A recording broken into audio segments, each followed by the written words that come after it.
Number 2, we're going to solve in these questions. So to solve, we're going to need to factor, look at those restrictions, clear the fraction.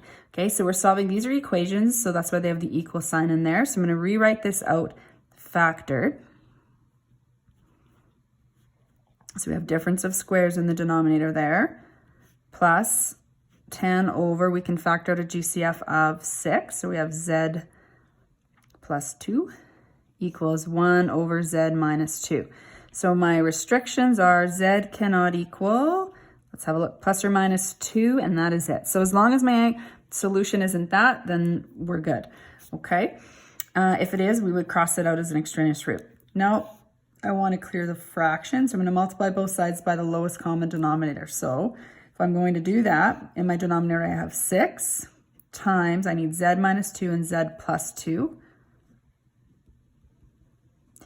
And Z plus 2 is already in the denominator. So there's my common denominator. I've got to do that on both sides here. So we're going to squeeze that in here.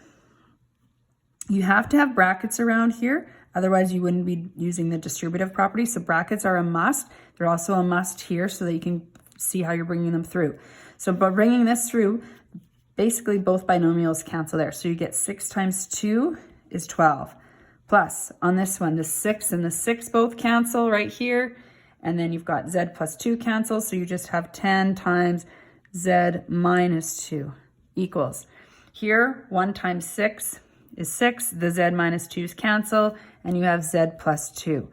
On this line, after you multiply by common denominator, your goal was to clear the fraction, so you're never going to have a fraction in the second line. So when you're solving, after you've factored, you're going to have a fraction. After that, you're not going to have a fraction. You've cleared the fraction. Now you're just solving with what remains for the variable here. Combine like terms, so we move the Z over to this side. We've got moving everything over here with the numbers. You're going to end up moving the 20 and moving the 12 over. You're going to get 20.